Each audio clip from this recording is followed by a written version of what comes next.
Bom dia a todos, a todas, a graça e a paz do Senhor Jesus, amém? Eu agradeço os predicados gentis do querido pastor Samuel, a quem acabei de conhecer, mas que ouvi também falar muito bem dele, pelo nosso querido irmão Felipe que aqui se encontra. É uma alegria imensa conhecer essa igreja aqui, família em Jesus, e quando eu vi ele falando sobre pessoas que acordam cantando, eu pensei, isso só pode ser obra do maligno, né? Porque a minha esposa tem esse hábito. Eu durmo com alguém, acordo com alguém que canta. E eu penso, o que se passa na cabeça de um indivíduo, né, que acorda às vezes e tal e começa a cantarolar, só falta falar em línguas ou algo do gênero, né? Mas eu agradeço a gentileza do nosso querido pastor Samuel. É uma alegria muito grande mesmo estar aqui com os irmãos. Sou pastor de uma igreja evangélica independente que fica na zona leste de São Paulo, na Vila Alpina. Chama-se Igreja Evangélica Jaboque, também com 2 anos e pouco. Estamos aqui muito felizes por estarmos nessa região. Eu fui gerente aqui do Banco Itaú durante uns 5 anos, a coisa de uns 6 anos atrás nessa região, conheço bem aqui e me sinto absolutamente honrado por estar aqui. Muito obrigado, tá? E espero que Deus nesta manhã fale graciosamente ao nosso coração. Se você veio aqui para adorá-lo, para bendizê-lo, esse também foi o meu propósito. Espero que saiamos daqui edificados, abençoados e restaurados por Ele. Peço de antemão desculpas pela minha voz, eu venho de uma bateria de palestras e tudo. Ontem estive falando no teatro aqui de Diadema, dando palestras em outros lugares e tudo, às vezes pregações, além de aulas, então minha voz às vezes me perdoem por isso. Mas eu quero lhes convidar, por favor, para abrirem as suas Bíblias em 1 Samuel, capítulo de número 1, versículos 1 a 20. Livro de 1 Samuel, capítulo 1, versículos 1 a 20. Gostaria de falar com os irmãos nesta manhã sobre o tema, o perfil daqueles que agradam a Deus. Eu creio que este é o propósito de todo verdadeiro cristão, não é? Como saber se estou agradando a Deus ou não, ou quais são as características ou os traços principais de um indivíduo denominado crente que deseja, almeja adorar a Deus e agradá-lo da melhor maneira possível. Então, entendo eu que 1 Samuel capítulo 1, versículos 1 a 20, nos auxilia a termos esse tipo de compreensão. Se os irmãos puderem ficar em pé, não sei se é possível, se é hábito aqui. Eu gosto de pedir isso para a igreja porque eu me lembro do texto lá de Neemias capítulo 8, quando Esdras, Neemias estavam num contexto de pós-cativeiro, eles abriram a Bíblia, ficaram em pé ali as escrituras e começaram a lê-la, e todo o povo glorificou a Deus, e eu creio que é um hábito interessante. Não que isso seja o mais importante é que a palavra de Deus seja vivenciada, experimentada por nós no dia a dia. Mas diz assim a palavra do Senhor: houve um homem de Ramataim Zofim, da região montanhosa de Efraim, cujo nome era Eucana, filho de Jeroão, filho de Eliú, filho de Tou, filho de Zuf, efraimita. Tinha ele 2 mulheres, uma se chamava Ana e a outra Penina. Penina tinha filhos, Ana porém não os tinha. Este homem subia da sua cidade de ano em ano a adorar e a sacrificar ao Senhor dos exércitos em Siló. Estavam ali os 2 filhos de Eli, Ofni e Finéias, como sacerdotes do Senhor. No dia em que Eucana oferecia o seu sacrifício, dava ele porções deste a Penina, sua mulher, e a todos os seus filhos e filhas. A Ana, porém, dava porção dupla, porque ele a amava, ainda mesmo que o Senhor a houvesse deixado estéril. A sua rival a provocava excessivamente para a irritar, porquanto o Senhor lhe havia cerrado a madre. E assim o fazia ele de ano em ano, e todas as vezes que Ana subia à casa do Senhor, a outra a irritava, pelo que chorava e não comia. Então Eucana, seu marido, lhe disse: Ana, por que choras? E por que não comes? E por que estás de coração triste? Não te sou eu melhor do que 10 filhos? Após terem comido e bebido em Siló, estando Eli, o sacerdote, assentado numa cadeira junto a um pilar do templo do Senhor, levantou-se Ana e, com amargura de alma, orou ao Senhor e chorou abundantemente. E fez um voto dizendo: Senhor dos exércitos, se benignamente atentares para a aflição da tua serva, e de mim te lembrares, e da tua serva te não esqueceres, e lhe deres um filho homem, ao Senhor o darei por todos os dias da sua vida, e sobre a sua cabeça não passará navalha. Demorando-se ela no orar perante o Senhor, passou Eli a observar-lhe o movimento dos lábios. Porquanto Ana só no coração falava, seus lábios se moviam, porém não se lhe ouvia voz nenhuma. Por isso Eli a teve por embriagada e lhe disse: até quando estarás tu embriagada? Aparta de ti esse vinho. Porém Ana respondeu: não, Senhor meu, eu sou mulher atribulada de espírito. Não bebi nem vinho, nem bebida forte, porém venho derramando a minha alma perante o Senhor. Não tenhas, pois, a tua serva por filha de Belial, porque pelo excesso da minha ansiedade e da minha aflição é que tenho falado até agora. Então lhe respondeu Eli: vai-te em paz, e o Deus de Israel te conceda a petição que lhe fizeste. E disse ela: ache a tua serva mercê diante de ti. Assim a mulher se foi seu caminho e comeu, e o seu semblante já não era triste. Levantaram-se de madrugada e adoraram perante o Senhor, e voltaram e chegaram à sua casa, a Ramá. Eucana coabitou com Ana, sua mulher, e lembrando-se dela o Senhor, ela concebeu e, passado o devido tempo, teve um filho, a que chamou Samuel, pois dizia: do Senhor o pedi. Amém? Vamos agradecer a Deus. Pai, eu quero te glorificar por conhecer essa comunidade. Te agradeço pela vida do teu servo, o pastor Samuel, dos demais pastores, líderes, membros, visitantes aqui presentes nesta igreja, nesta manhã. Te peço, Senhor, que o Senhor nos oriente a falarmos sobre tudo aquilo que discorreremos nesse momento.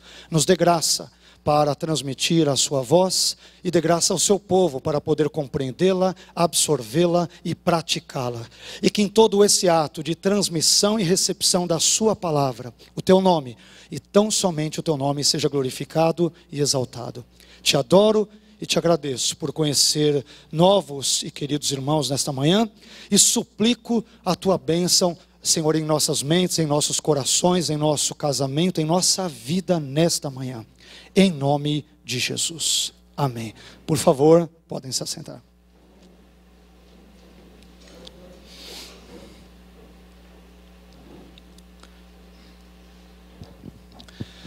Meus irmãos, quando nós falamos sobre o conceito de gerar filhos, não somente no ambiente do antigo Oriente Médio, mas no contexto veterotestamentário mais amplo, nós descobrimos que ter filhos era uma grande dádiva, uma das maiores dádivas que Deus, que Yahvé, poderia conferir ao indivíduo.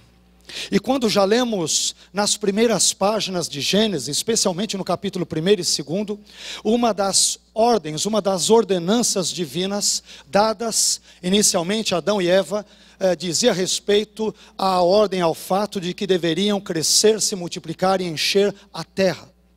E esse elemento, essa ordenança divina, ela foi tão importante que ao longo dos séculos na história hebreia, foi se construindo o conceito de que ter filhos era visto como uma bênção de Deus, o que sem dúvida alguma é fato, sabemos disso. Mas o contrário, não tê-los, indicava uma maldição, uma ausência da bênção da divindade, no caso do Deus de Israel, na vida do pai ou da mãe, ou do eventual pai e mãe, que na verdade não teve a possibilidade por algum motivo de ter filhos. E quando nós olhamos para isso, nós estamos diante de um cenário caótico. O livro de 1 Samuel, em continuidade com os livros históricos de Juízes, Ruth e outros, são livros que representam um período de 350 a 400 anos aproximadamente de verdadeiro caos ou confusão espiritual. Juízes irá dizer várias vezes que não havia rei naquela época e, portanto, cada um fazia o que bem entendia aos seus olhos, aquilo que ele achava mais conveniente. E quando olhamos para esse texto, nós descobrimos como Ana se comporta diante de toda esta situação, como uma mulher Não somente ela, o seu marido, mas especialmente nós aprendemos como Ana se comporta quando muitas vezes as coisas não saem na nossa vida do jeitinho exato como gostaríamos que saíssem. E a partir disso, eu gostaria de compartilhar com os irmãos pelo menos 7 características encontradas nesse texto acerca de pessoas que agradam a Deus. E lendo esse texto, eu aprendo em primeiro lugar que pessoas que agradam a Deus estão sujeitas a verem os seus planos adiados ou interrompidos pelo próprio Deus. Vou repetir, coisa de professor, né? Pessoas que agradam a Deus estão sujeitas a verem os seus planos adiados ou até mesmo interrompidos pelo próprio Deus. Veja o que diz o versículo 5 de 1 Samuel 1. A Ana, porém, Eucana dava porção dupla, porque ele a amava. Agora, reparem no final do versículo. Ainda mesmo que o Senhor a houvesse deixado estéril. Esse é um texto que chama muito a minha atenção. Porque, normalmente, quando algo de ruim ocorre em nossas vidas, quer seja a esterilidade, a impossibilidade de gerar, quer seja a perda de um emprego, a perda da saúde, talvez a perda de um ente querido, situações estas que inevitavelmente nos faz ficarmos ou nos sentirmos tristes, normalmente nós pensamos, isso é obra do maligno. Isso é coisa do diabo. Isso aí tem o dedo do capiroto. É o capiroto que está agindo na minha vida. Talvez isso tenha ocorrido porque eu não dei o dízimo. Talvez porque não tenha frequentado os cultos. Talvez porque não tenha cumprimentado o pastor, né, Samuel, na saída de um culto. Mas nós descobrimos muitas vezes que situações desagradáveis ou os nossos planos, muitas vezes legítimos, eles são adiados soberanamente por Deus. E talvez nós não saibamos por quê, mas se Deus, Ele é quem diz que é, e cremos que Ele é quem diz que é, um Deus onissapiente, onibenevolente, um Deus todo-poderoso, um Deus que sabe exatamente tudo o que faz ou deixa de fazer, Ele sabe o porquê de impedir os nossos planos para começar os dele, porque os planos dele são infinitamente melhores, superiores, mais abençoadores do que os nossos planos, muitas vezes individualistas, mesquinhos, egocêntricos, antropocêntricos e humanos. Às vezes, Deus, Ele adia ou interrompe os nossos planos. Às vezes Ele faz isso. É interessante que o mesmo Deus que diz crescei e multiplicai-vos, num determinado momento da história de Ana, Ele não quis que ela fosse mãe. E talvez muitos aqui nesta manhã estejam se perguntando, poxa, mas por que Deus permitiu que o meu filho fosse levado naquele acidente? Porque Deus, Ele aceitou que a minha esposa, meu marido experimentasse uma série de adversidades, situações estas que me magoaram, ou porque eu não consegui obter um sonho tão almejado e legítimo como era o sonho de Ana, o sonho de ser mãe. Um sonho, na verdade, na maioria esmagadora das mulheres, um sonho absolutamente legítimo. A questão é que eu aprendo nesse texto que mesmo sonhos e desejos legítimos, como Deus é soberano, eles podem ser adiados, eles podem ser interrompidos. E Deus sabe exatamente por que Ele o faz, ou porque Ele permite que ocorra na nossa vida. Isso, meus queridos, é importante nós falarmos aqui, porque às vezes achamos que quando nem tudo ocorre do jeito que um indivíduo quer, normalmente imaginamos, o sujeito está em pecado, ele está em alguma falha, ele deve alguma coisa, tem culpa no cartório, e não necessariamente aprendemos isso na Bíblia. Às vezes as coisas não ocorrem do jeito que queremos, porque servimos a um Deus que é soberano, e Ele sabe como dirigir a cada um dos nossos passos. Inclusive há direções que, pelo menos temporariamente, não nos são agradáveis, nos são desconfortáveis, mas se Ele é Deus, e se cremos num Deus soberano, devemos estar confiantes de que Ele sabe exatamente tudo aquilo que ocorre ou permite que ocorra na minha e na sua vida. Amém? Eu creio que este seja um primeiro ensino, uma primeira lição que aprendemos. Não se preocupe se Deus adiar ou interromper, ainda que temporariamente, os teus planos para começar os dele.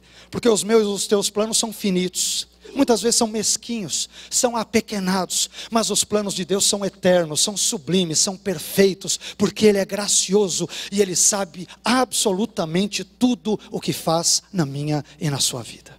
Amém? Isso nos leva a um segundo ponto.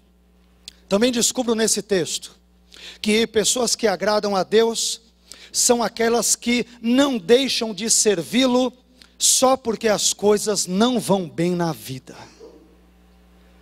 1 Samuel capítulo 1, versículo 7, parte B, diz: todas as vezes que Ana subia à casa do Senhor, a outra, isto é Penina, a irritava, pelo que Ana chorava e não comia. Essa primeira parte do texto é que me interessa aqui. Todas as vezes que Ana subia à casa do Senhor. A mulher queria ter filhos, um desejo absolutamente legítimo, como estamos cansados de saber, e não há nada de errado com isso. Mas Deus não lhe dava. Aliás, o texto diz que o próprio Deus, o texto diz que Deus interrompeu a sua possibilidade de gerar. Se fosse outra pessoa, quer saber, Deus não vai me dar um filho? Não vou mais para a igreja. Quer saber? Deus não vai me dar um filho? Não dou mais o dízimo. Quer saber? O Senhor não vai me abençoar, não vai tirar o meu filho das drogas, não vai libertar o meu marido do alcoolismo, não vai fazer isso e aquilo na vida da minha esposa. O Senhor vai ver, eu vou dar o troco, não vou mais te buscar. E Deus está morrendo de medo das tuas e das minhas ameaças. Ele está no seu trono celestial, morrendo de medo. Ele não vai dormir por causa dessas nossas ameaças utilitaristas, mesquinhas e pecaminosas, que ainda que não verbalizadas, muitas vezes nós as pensamos, ou não. Nós temos muitas vezes uma característica, aliás, muito comum no nosso contexto pós-moderno, que é essa perspectiva utilitarista. Só sirvo a Deus se Ele me der algo em troca. Senhor, eu vou na tua casa, vou jejuar, vou orar, participarei do grupo de louvor, da oração, das atividades da igreja, mas se, somente se, o Senhor me der aquele filho, aquela bênção, seja lá o que for, que eu tanto almejo e tanto tenho pedido para o Senhor. E ai do Senhor se não fizer. Meus queridos, sabe o que eu aprendo com Ana? É que ela não é utilitarista. Todo ano ela pega o seu marido e vai para o templo de Jerusalém para adorar ao Senhor. Ela não se preocupava, Deus me deu um filho ou não deu, se eu tenho tudo que eu tenho, tudo o que eu mereceria, tudo o que eu gostaria. Eu não sirvo a Deus por aquilo que Ele me dá, mas eu sirvo por aquilo que Ele é Deus, e se Ele não me der um filho, Ele é Senhor, e eu sou sua serva, irei apenas obedecê-lo, e nada mais do que obedecê-lo. Existe esse grande perigo do utilitarismo que tem estado presente em nossas vidas. Um conceito absolutamente mundano que vez por outra frequentemente tem entrado na igreja. Essa ideia utilitarista. Eu vou para a igreja, mas vamos ver o que eu vou ganhar em troca. E nós transformamos a igreja muitas vezes num grande mercado, numa espécie de um Carrefour gospel, de um Extra gospel, um Pão de Açúcar gospel, onde os louvores são como prateleiras ou produtos da prateleira de um supermercado, a pregação é outro produto, a escola dominical é outro produto, de modo que se a igreja não me oferece um produto X adequado, eu vou para outra. E assim temos crentes que ouvem a pregação de uma igreja, vão na escola dominical de uma segunda, e depois absorvem ou são clientes do louvor de uma terceira, porque vêm à igreja, estou falando aqui em termos de instituição, como se fosse um produto que podemos comprar ou adquirir. E se esse produto não nos agrada, nós simplesmente devolvemos e vamos para outro lugar. É uma visão absolutamente utilitarista. Irmãos, eu não venho à igreja porque Deus precisa, na verdade, de mim, mas porque eu preciso dEle. Eu preciso dEle. Deus pode levantar anjos, pode levantar outras pessoas. Para aquele que levantou a jumenta de Balaão, Ele pode muito bem usar este burro que vos fala, Ele pode usar quem Ele quiser. Se Ele usou garçons como corvos para alimentar o seu profeta no ribeiro de Querite, Ele tem controle sobre os céus e a terra e sobre todo o universo. Então você acha que Deus precisa de mim e de você? Ele nos usa por mera graça. Não precisando criar esse universo, Ele o criou para compartilhar gentil, generosamente, gratuitamente a sua maravilhosa obra da criação, mas Ele não tinha a menor necessidade de fazê-lo. Ele quis transbordar o conhecimento ou da sua autorrevelação, para que hoje pudéssemos saber que há um Deus que nos ama, que se nos auto-revelou por meio das Escrituras, e que enviou o seu Filho para morrer na cruz pelos nossos pecados. Mas esse mesmo Deus não quer que barganhemos com Ele, como foi inclusive citado aqui no momento da oferta, mas quer que o adoremos e que o sirvamos por aquilo que efetivamente Ele é. Amém? Ana, quando sai de casa e vai para o templo, ela não se preocupa se Deus lhe deu um filho ou não. Ela diz: é minha obrigação adorá-lo, é minha obrigação servi-lo, é minha obrigação, eu devo tudo que tenho, né, que sou, a Ele, então eu devo adorá-lo. Amém? Que Deus nos ajude a perdermos, a nos desvencilharmos dessa mentalidade absolutamente utilitarista. Isso é tão interessante quando falamos dessa mentalidade utilitarista, que existem crentes que pensam que Deus é o gênio da lâmpada. Se esfregar 3 vezes a Bíblia, ele vai ouvir 3 orações, algo do gênero. Ou um Deus um tanto quanto imediatista. Na era do Google, na era da internet, quando temos necessidade de obtermos uma informação, clicamos ali em fração de segundos, já temos uma resposta. E às vezes pensamos que Deus é uma espécie de um miojo cósmico, que em 3 minutos fica pronto. Se eu orar a Deus, Ele irá me responder brevemente, rapidamente, porque devido a uma péssima tradução antiga da Bíblia, Ele é o Deus de já. A Bíblia antiga, coisa de 30 anos atrás, a versão de Almeida, a revista e corrigida, ela trazia ali no Salmo 68:4, que o nome de Deus é já, mas colocou com J-A e o acento agudo, quer dizer, um advérbio temporal, é o Deus de agora. Isso fez com que pregadores, alguns dos quais, inclusive na mídia, dissessem: olha o que Deus vai fazer na sua vida, Ele vai fazer agora, imediatamente, porque está escrito que Ele é o Deus de já. E ali o hebraico é Yah, que é a abreviatura de Yahvé, que é o nome de Deus. Não é um advérbio temporal, é simplesmente o nome divino de forma aglutinada, sintetizada.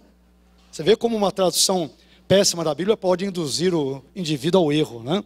A uma concepção utilitarista, imediatista e absolutamente pós-moderna. E muitos têm pensado isso. Deus, Ele tem a obrigação de me ouvir e de me ouvir já, é agora, né? Meu irmão, esse não é o Deus da Bíblia. Talvez seja um Deus de alguma outra religião por aí, mas não é o Deus das Escrituras. O Deus das Escrituras não aceita ser encostado na parede, porque nós não lhe determinamos o que Ele deve fazer. Ele não é nosso office boy, não é nosso capacho, Ele não é senhor de recados, Ele é Deus soberano sobre os céus e a terra, é Ele quem manda. E se nós devemos, temos juízo, devemos simplesmente obedecê-lo e nos submeter àquilo que Ele nos ensina na sua palavra. Amém? Em terceiro lugar, também descubro em 1 Samuel, no capítulo 1, que pessoas que agradam a Deus são aquelas que não usam o mal como moeda de troca nos relacionamentos interpessoais. Pessoas que agradam a Deus são aquelas que não usam o mal como moeda de troca nos relacionamentos interpessoais. Perceba o que diz 1 Samuel, ainda no capítulo 1, versículos 6 e 7, parte B. A sua rival, a rival de Ana, isto é, Penina, a provocava excessivamente para a irritar, porquanto o Senhor lhe havia cerrado a madre. E todas as vezes que Ana subia à casa do Senhor, a outra Penina a irritava. E olha a reação de Ana: pelo que Ana chorava e não comia. Penina irritava Ana constantemente, mais ou menos como: eu tenho filho, você não tem, aquela coisa cruel, aquela coisa de criança, né? Mas aquele sentimento maligno. Você já viu aquele indivíduo que ele tem algo e ele esnoba o outro porque o outro não tem? O teu carro não é tão bom quanto o meu, a tua casa não é tão boa quanto a minha, a sua família não é tão feliz quanto a minha, né? Tudo que eu tenho é melhor do que o seu. Infelizmente tem crentes que têm esse pensamento aqui. Esse é um pensamento que imaginássemos que deveria existir apenas no mundo, mas a igreja, grosso modo, e guardadas as devidas proporções, ela é um retrato do mundo, evidentemente, de pessoas regeneradas, mas que talvez não totalmente regeneradas, semi-regeneradas. Sempre que Ana é irritada, ela não dá na mesma moeda. Ela não diz para ela, olha, você está me irritando, eu vou fazer o mesmo. Ela vai para um canto, chora, não come, se sente, talvez, com perdão pelo anacronismo possível, um tanto quanto depressiva, se é que de fato esse era o contexto dela na época, mas ela não revida na mesma moeda. Irmãos, uma das coisas mais tristes que pode existir na vida de um crente, crente de fato, é ter aquele espírito belicoso e revanchista. E ainda quero usar a Bíblia, eu já vi alguns usando a Bíblia. Pastor, a Bíblia diz que se baterem numa face tua, vira outra. Então eu aceito até 2 tapas. A partir do terceiro, eu é que vou orar pelo indivíduo com imposição de mãos fechadas. A oração com imposição de mãos não vai ser para abençoar, é com um soco.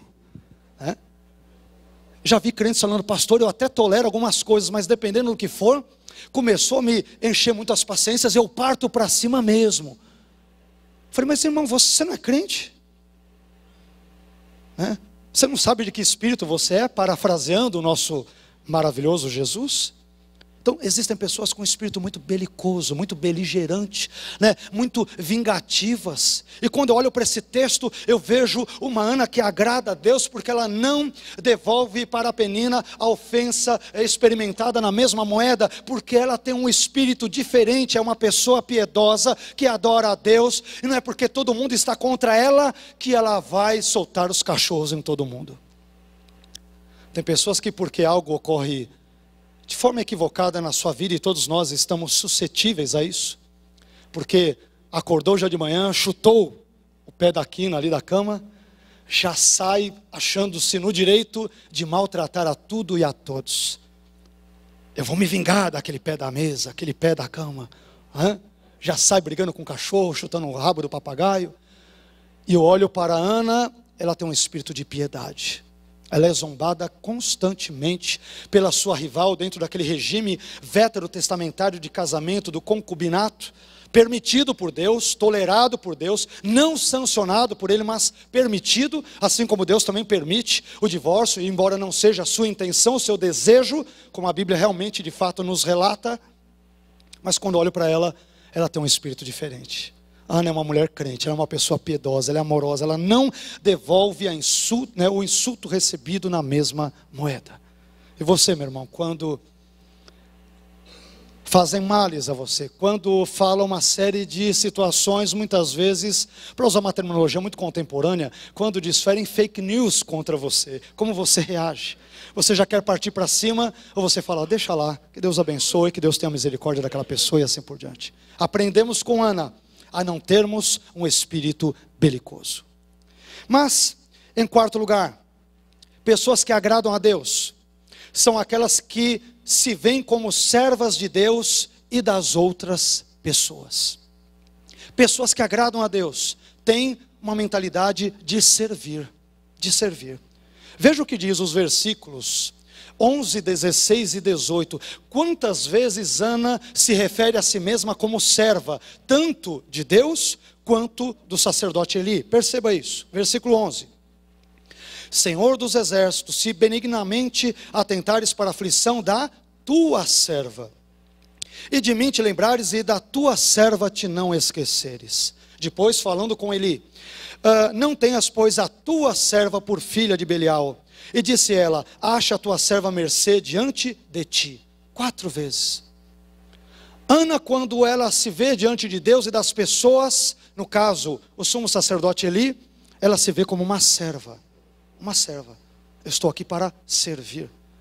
Aliás, o serviço sempre foi visto como algo característico de classes subalternas ao longo de toda a história da humanidade. Foi o cristianismo, especialmente a partir da pessoa de Jesus. Foi nesse contexto que palavras como serviço, palavras como humildade adquiriram um tom que outrora ainda não haviam tido. E quando eu digo isso, é interessante vermos Ana com essa mentalidade de servir ao próximo, porque nós temos hoje uma mentalidade norte-americana do self-service, que mais uma vez nós trazemos lá de fora e adentramos ao recinto eclesiástico com essa mesma mentalidade, a ideia de servirmos apenas a nós mesmos. Somos muitas vezes individualistas. Quando oramos, Senhor abençoe minha vida, minha esposa, minha mãe, meu pai, meu papagaio, meu cachorro, e acabou, né? Até quando oramos, né, perdemos essa característica altruísta de servir ao outro quando oramos, né? Essa perspectiva bem autocentrada em nós mesmos, egoísta, individualista, narcisista. E quando eu olho para Ana, ela se vê como serva de Deus e serva dos homens. Ela tem uma mentalidade de serva. É a mesma mentalidade de Jesus. Quando Jesus diz que Ele não veio para ser servido, mas para servir e dar a sua vida em resgate de muitos, parte dos quais encontram-se aqui nessa manhã. A mentalidade de servo. Amém? E sabe o que chama a minha atenção? É que em hebraico, e isso há uma característica semelhante também em grego, né? Mas em hebraico, a raiz da palavra serviço, ou servo mesmo, eved, tem um sentido duplo, tanto de um servidor, de um servo, como de um adorador, é a mesma raiz. E eu entendo isso porque todos aqueles que servem a Deus devem adorá-lo, e todos aqueles que o adoram devem servi-lo. Não se serve a Deus sem adorá-lo, e não pode ser adorado da mesma forma se nós não o servirmos. E servir a Deus significa inevitavelmente também servir ao próximo. Essa é a mentalidade de Ana que nós encontramos aqui. Isso nos leva a um outro ponto, um quinto ponto. Eu também descubro, isso está em 1 Samuel capítulo 1 versículo 11, descubro que pessoas que agradam a Deus são aquelas que estão mais preocupadas com o Deus das bênçãos do que com as bênçãos de Deus. Pessoas que agradam a Deus estão mais preocupadas com o Deus das bênçãos do que com as bênçãos de Deus. Veja o que diz 1 Samuel 1:11.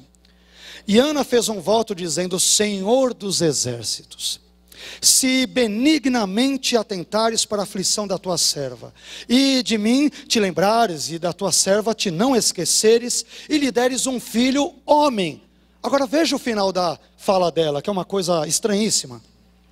Ao Senhor o darei por todos os dias da sua vida, e sobre a sua cabeça não passará navalha. Olha que coisa interessante. Ana, com aquele desejo legítimo de ser mãe, pede a Deus um filho, pede, Deus interrompe a sua concepção no momento, interrompe de novo, adia os seus planos da maternidade, mas aí chega um momento que ela fala: Senhor, se o Senhor me der um filho, que é um dos grandes desejos da minha vida, legítimo, eu vou devolvê-lo para o Senhor, não vai ficar para mim, ele é teu. Só falta ela dizer: toma que o filho é teu, não é? Se o Senhor me der, eu vou dar para ti. Isso é interessante.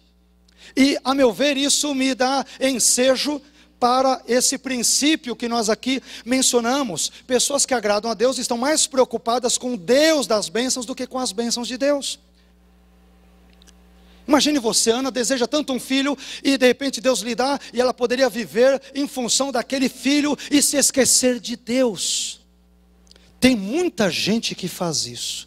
Pede a Deus uma bênção, seja ela o que for. Pede um carro, me dá uma casinha na praia, me dá uma viagem para os Estados Unidos, me dá isso e aquilo, e pede. Quando Deus dá, ela some da igreja. Não lê mais a Bíblia, não se envolve mais com as pessoas, porque acaba idolatrando Samuel, que é a bênção que Deus deu, em vez de adorar ao Deus que concedeu Samuel.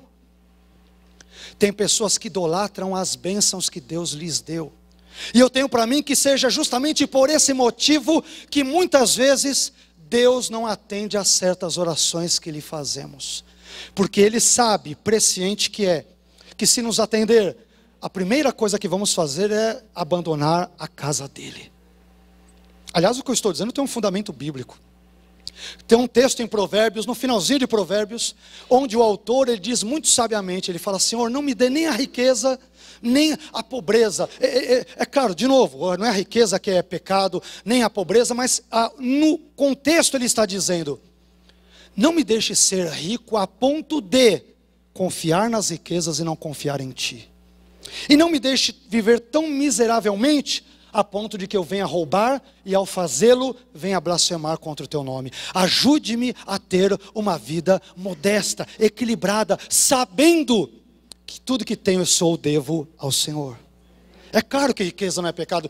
Tudo, desde que adquirido legitimamente, corretamente, como fruto do seu trabalho, é bênção de Deus. Mas, meu irmão, por favor, não transforme a bênção de Deus num bezerro de ouro. Não idolatre a bênção que Deus te dá. Tempos atrás conversava com um irmão, e ele pedia tanto, numa determinada igreja onde fui pregar, e ele, poxa pastor, eu estou pedindo a Deus faz muito tempo uma chacrinha, um sítiozinho para ficar e tal, Falei, meu irmão, é um pedido legítimo, claro, que Deus te abençoe, Ele falou, pastor, porque minha vida está meio estafante, está meio difícil. Eu falei, mas e o que o irmão pretende fazer depois? Ele falou, assim que Deus der a bênção, se Ele der, eu prefiro, pretendo pegar um período de férias. Eu falei, que bacana, ficar um mês fora e tal. Ele falou, não, prefiro ficar uns 2 anos, eu não quero saber de nada, nem de igreja. Eu falei, poxa, que legal, meu irmão. Eu falei, por um acaso, você sabe que Deus é onisciente, você sabe disso, Sei. Você acha que Deus vai te dar isso daí, meu irmão? Ele vai te dar corda para você se enforcar? Você acha que Ele vai te dar um pedido para você se afastar dEle? Tem pessoas que pedem a Deus bênçãos que irão, na verdade, afastá-las de Deus, em vez de aproximá-las dEle. E o que eu acho maravilhoso em Ana, é que pede tanto um filho a Deus, e pede a Deus um filho, e pede, quando Deus lhe dá, ela diz, Ele é teu. Ele veio do Senhor, eu devolvo Ele para ti. Eu não quero Ele para viver em torno dEle, paparicando. Claro que vou cuidar, mas Ele vai te servir, Ele será nazireu, Ele servirá ao Senhor para sempre, porque Ele é obra tua, Ele é milagre teu. Eu não vou adorar o meu filho, eu vou adorar ao Deus que me deu um filho. Meu irmão, teu marido é bênção, sua esposa, seus filhos, sua igreja, seu pastor, mas não os adore, adore a Deus. Amém? Glórias a Deus pela sua empresa, pelo seu trabalho, pelos seus estudos, pelas suas viagens, pelas suas conquistas, pelas suas aspirações. Glórias a Deus mesmo, mas jamais as transforme num bezerro de ouro que venha ocupar o lugar de adoração que apenas a Deus cabe e a Deus compete. Coisas devem ser usadas, mas Deus deve ser adorado. Não adoramos coisas, adoramos a uma pessoa bendita de Jesus Cristo de Nazaré. Adoremos a Deus. Continuando, estou no penúltimo ponto, já estou quase concluindo. Também descubro nesse texto que pessoas que agradam a Deus são aquelas que perseveram em buscar a sua face. Pessoas que agradam a Deus são pessoas perseverantes na busca da face do Senhor. Se não, vejamos o que diz 1 Samuel 1,12. Demorando-se ela no orar, ou perseverando ela em orar, perante o Senhor, passou Eli a observar-lhe o movimento dos lábios. Ana era aquela pessoa do tipo, Deus não me deu um filho, mas Ele ainda vai me dar. Não porque Ele esteja sob obrigação, mas porque eu sei que o meu pedido é legítimo, é correto, não há nenhum problema com Ele. Eu vou pedir e só vou parar de orar, até o momento em que Deus me der aquilo que eu desejo. Eu tenho para mim, meus irmãos, que muitas vezes, muitas das nossas orações, muitas, não são poucas não. Um dos principais motivos, creio eu, pelo qual Deus muitas vezes também não nos ouve, é porque nós desistimos de orar. Não acreditamos na eficácia da oração. E a Bíblia diz que a oração de um justo pode muito em seus efeitos. Não somos justos em nós mesmos, mas somos justificados quando cremos em Cristo, e portanto o caráter dele, a sua justiça nos é imputada, e quando Deus olha para nós, Ele nos vê como justos, apesar de simultaneamente sermos pecadores. A Bíblia diz, orai sem cessar, e nós cessamos sem orar. A luta nem começou e a gente já entrega a toalha, entregamos os pontos. A situação está difícil, nós não oramos, nós desistimos, Mas Ana persevera.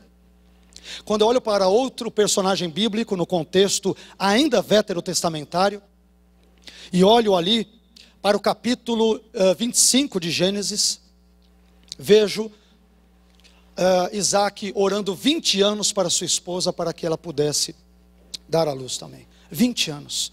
Isso está em Gênesis 25, versículos 20, 21, 26. Você encontrará todas essas informações. 20 anos orando.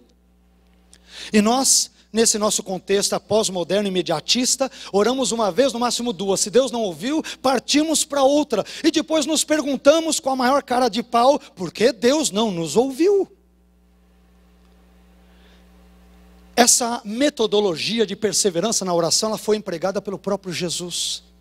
Quando Jesus está no Getsemane, ele ora 3 vezes ao Pai. E também tenho para mim que ele só não orou uma quarta, porque percebeu que na terceira o Pai já o havia ouvido. E o texto bíblico dirá, isso está por exemplo em Mateus 26 e alguns outros textos paralelos nos evangelhos sinóticos.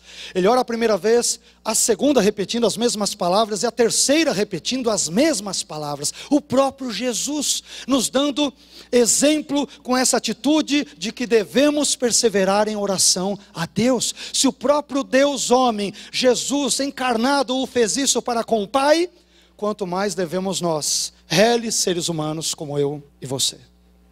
Persevere. Eu não sei, talvez aqui tenhamos nesta manhã pessoas que tenham pedidos legítimos, profundos, razoáveis para fazer a Deus, mas talvez porque Deus não tenha atendido 1 ou 2 vezes já desistiram. Eu quero encorajá-lo, meu irmão, encorajá-la, minha irmã, a buscar a Deus. Continue a buscar a face dEle, porque se Ele, soberano que é, desejar atendê-lo, atendê-la, Ele o fará, mas não desista, continue a buscar a presença de Deus sempre. Busque-o sempre, não desista de orar. Amém? Talvez pessoas mais esmorecidas, enfraquecidas, porque Deus não te ouviu, né? Não pare de orar, continue a orar, continue a buscar a face dEle. Isso nos leva, finalmente, para o 7º e último ponto da nossa fala. Eu aprendo, meus irmãos, em 7º e último lugar, que pessoas que agradam a Deus são aquelas que possuem um coração repleto de gratidão a Ele. Pessoas que agradam a Deus são pessoas agradecidas, repletas de gratidão. Veja o que diz o versículo 20, 1 Samuel 1, 20. E sucedeu que passado algum tempo, Ana concebeu e teve um filho, e chamou seu nome Samuel, porque dizia a ela, o tenho pedido ao Senhor. Ana, o nome que ela dá ao seu filho, nome inclusive do nosso querido pastor Samuel, Shmuel. Shmuel em hebraico quer dizer, em outras palavras, ele, Deus, ouviu, ouvido por Deus. Ela dá esse nome para o seu filho, porque sempre que ela o chamasse, ela sabia que os filhos dela era resultado de uma intervenção divina, era uma obra de Deus. Então olha, meu filho é resultado de oração. Então o nome do filho dela é, parafraseando na minha tradução vailatiana, né? Samuel significava resposta de oração. Ouvido por Deus. O que quer dizer ouvido por Deus? É uma resposta de oração, ok? Eu fico imaginando, resposta de oração, sai da chuva, menino, você vai pegar uma gripe. Desce do muro, resposta de oração. Sempre que ela pronunciava o nome do seu filho, ela se lembrava que ele era resultado de um milagre maravilhoso que Deus havia operado na sua vida, concedendo-lhe o privilégio e o dom da maternidade, da concepção. E por isso ela dá o nome do seu filho, ouvido por Deus. O meu filho é resposta de oração. É uma obra que Deus realizou na minha vida. E sabe o que isso indica? Isso indica um coração repleto de gratidão. Meus irmãos, se há uma coisa que não combina com cristãos, existem uma porção delas que não combina, evidentemente. Mas se há uma que não combina de fato, é a ingratidão. É uma das coisas mais horríveis, crente ingrato. Deus lhe deu uma esposa maravilhosa, marido maravilhoso, família maravilhosa, um trabalho, uma condição financeira muito boa, razoável para viver, tocar a vida, viajar, realizar sonhos e tudo. O dom da vida, o dom da salvação eterna em Cristo, que é o mais importante de tudo. E parece que isso ainda não é nada. Então, tem pessoas que sempre estão querendo algo a mais, nunca estão satisfeitas com aquilo que Deus lhes deu.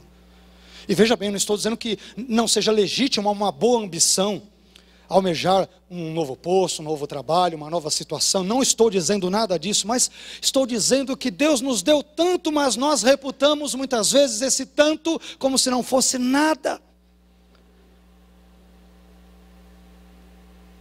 Aliás, se você acha que Deus não te deu nada, abra num jornal agora, vá lá na seção de obituários e descubra, assombrado, que o seu nome não está lá.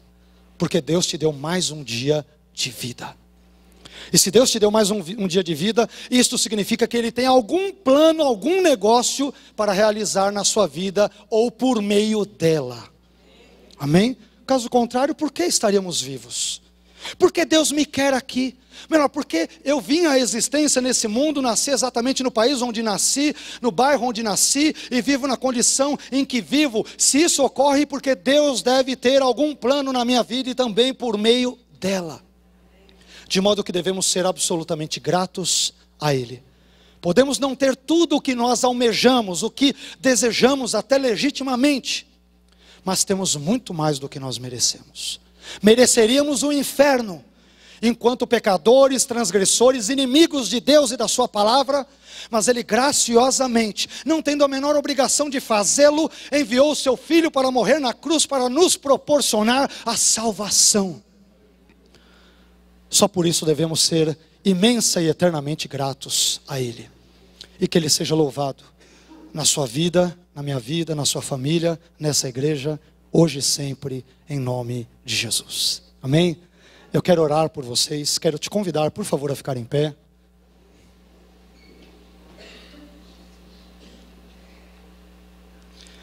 Quero mais uma vez agradecer aqui ao pastor Samuel, pela gentileza do convite. Ficamos absolutamente agradecidos por conhecermos essa igreja Família em Jesus, com esse nome tão maravilhoso, e que Deus vos ajude para serem sempre uma família mesmo, né? Família, às vezes há umas rusguinhas aqui e ali, não sei se é só, às vezes há uma diferenciazinha aqui numa família, mas especialmente a família de Jesus, ela é composta de pecadores, né? Mas pecadores amados por Deus, transformados por Ele. Que Deus faça essa família cada vez mais robusta, mais forte, mais abençoada. Que Deus abençoe abundantemente essa comunidade. Amém? Quero orar agora por você e com você em nome de Jesus. Feche os teus olhos. Amém? Pai, eu quero te agradecer por conhecer essa comunidade tão querida, de irmãos tão abençoados aqui nessa região. Quero suplicar a tua bênção sobre cada um dos meus irmãos e irmãs aqui presentes. Ajude-nos a termos uma vida tal como fora a Diana, Senhor, uma vida onde ela agradou ao Senhor, apesar de ser pecadora, é verdade, apesar de ser finita, mas ela, dentro dos seus limites, ela foi uma mulher sábia que te agradou, Senhor. Uma mulher que, mesmo quando foi insultada, não devolveu na mesma moeda. Uma mulher que perseverou em buscar a tua face. Uma mulher que não adorou a bênção que o Senhor lhe dera, mas adorou ao Senhor, o Deus que lhe conferir aquela bênção da dádiva de um filho. Ajude-nos a imitarmos a Ana, Senhor, nessas práticas, nessas boas e importantes práticas. Ajude-nos a não idolatrarmos as bênçãos que o Senhor nos dá, mas ajude-nos sempre a adorarmos ao Senhor e apenas ao Senhor. Dai-nos um coração também agradecido, Senhor. Perdoe-nos por todas as vezes em que fomos ingratos, em que não reconhecemos simplesmente o ato de respirar, as batidas, o pulsar do nosso coração, Senhor. Tudo isso é um dom tão glorioso que vem das tuas mãos e que muitas vezes nós reputamos como nada. O Senhor poderia, neste exato momento em que aqui falo, fazer com que meu coração parasse de bater. E o Senhor o faria legitimamente, porque o Senhor é o doador da vida, o Senhor a dá e o Senhor a tira, porque eu sou obra das tuas mãos. Mas por algum motivo que eu não sei, o Senhor ainda desejou que eu ficasse vivo, e isso é uma dádiva sua, e por ela eu sou imensamente agradecido. Obrigado pelo dom da vida, obrigado por essa comunidade, pela esposa maravilhosa que o Senhor me deu, obrigado por conhecer irmãos queridos como estes. Pai, que todos saiamos daqui nesta manhã repletos de gratidão, Senhor. repletos de adoração no nosso coração a Ti, que a nossa mente, os nossos pensamentos, Senhor, as nossas reflexões, imaginações estejam todas voltadas a Ti, que é o objeto maior do nosso culto, aliás, único do nosso culto, da nossa reverência, juntamente com irmãos e irmãs queridos. Eu Te louvo, Senhor, que o Senhor seja exaltado, que o Senhor seja adorado, que o Senhor seja reverenciado nas nossas vidas. Ajude-nos a agradá-lo. E quando nós não o fazemos, nos perdoe, Senhor. Perdoe-me muitas vezes por ter sido individualista, mesquinho, egocêntrico e não ter tido um coração agradecido. Trabalha os Teus valores no meu coração, na vida dos meus irmãos nessa comunidade, e que a Tua bênção repouse sobre este lugar, hoje e sempre, em nome de Jesus. Amém. Amém, querido.